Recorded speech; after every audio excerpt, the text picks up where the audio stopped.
როგორ ბრძანდებით მეგობრებო, დღეს უნდა შევისწავლოთ ყველაზე მნიშვნელოვანი საკითხი After Effects-ში და Motion-ში და ანიმაციებში და ზოგადად ამ სამყაროში. ეს არის keyframe-ები. ნებისმიერი ანიმაცია და ასე შემდეგ, რაც ხდება ამ პროგრამაში, დაფუძნებულია იმ პატარა წერტილებზე, რასაც ეწოდება keyframe-ები. ქართულად არ ვიცი ზუსტად როგორ თქვა, საკვანძო წერტილი ალბათ. ანუ ეს არის ადგილი, სადაც იცვლება რაღაც motion-ი, რაღაც ცვლილება ხდება მოკლედ. და დღეს განვიხილოთ ეს. ნებისმიერი ანიმაციის საფუძველი არის მართლაც რომ აი ეს პატარა წერტილები. აი მაგალითად ორი უმარტივესი ფოტო ავიღე ინტერნეტიდან და გვინდა რომ რაღაც ცვლილებები მოხდეს. რაღაც პატარა ანიმაცია დაედოს ამას. რას ვაკეთებთ? უნდა გავაკეთოთ keyframe-ები რა თქმა უნდა.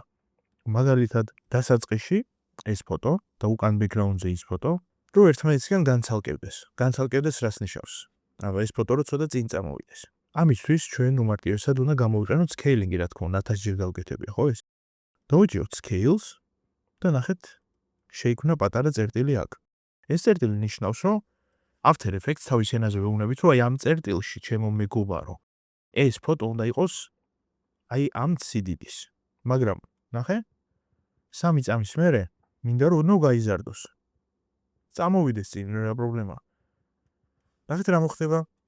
უბრალოდ რა მოხდა? შეიქმნა მეორე წერტილი. როდესაც დავაჭერთ ჩართვას, უმარტივესად წამოვიდა წინ. ეს ერთი ცვლილება. თუ გვინდა რომ უფრო სწრაფად მოხდეს, წამოვწევთ ამას ცოტა წინ და უფრო სწრაფად მოხდება. რაც უფრო ახლოს არის ორი წერტილი ერთმანეთთან, მით უფრო სწრაფად ხდება ცვლილება. წამოვიდა ჩქარა. ნუ ლოგიკურად თუ უფრო ნელა გვინდა რომ მოხდეს, უფრო იქით უნდა გავწიოთ.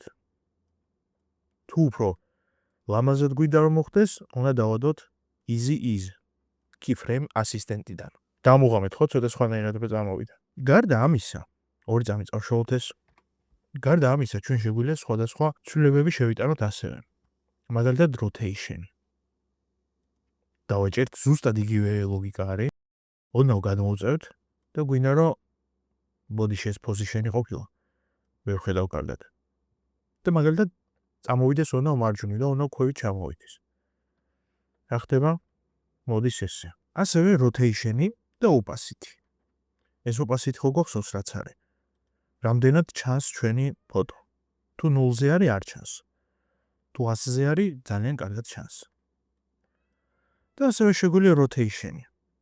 რომელიც იგულისხმება რომ ეს ფოტო შეგვიძლია დავატრიალოთ აქეთ იქით. თან ტრიალებს და თან მიდის იქით. ესე ჩქარა იმიტომ ტრიალებს რომ ძალიან დიდი რაოდენობით გავზარდეთ ქვევით. ეს ხო ხა გავს ბაგაბაღის მასალას, ხო?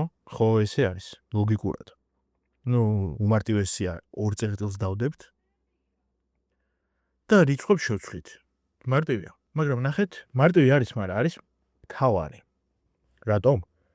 ნებისმიერ ანიმაციას, რასაც ჩვენ ვხედავთ, რომელიც After Effects-ში არის, ან და სხვა რამე დებილობა აპლიკაციაში გაკეთებული, ისინი მუშაობენ keyframe-ებით.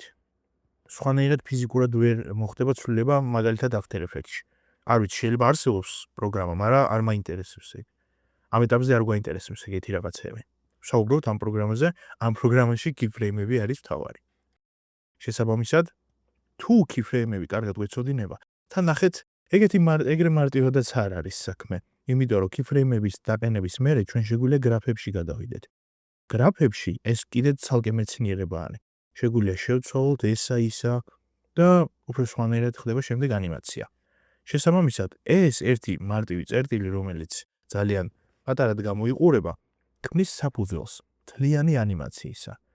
და არ აქვს მნიშვნელობა ჩვენ ხელით გავაკეთებთ ნოლიან ანიმაციას, თუ გამოვიყენებთ უკვე არსებულ template-ებს, როგორც აქამდე დავამოღამეთ, ხო რაღაც template-ები განვიხილეთ. ის template-ებიც რო ჩაშალოთ და შიგნით შეხვიდეთ, ნახავთ რომ keyframe-ებზე არის დაწყობილი.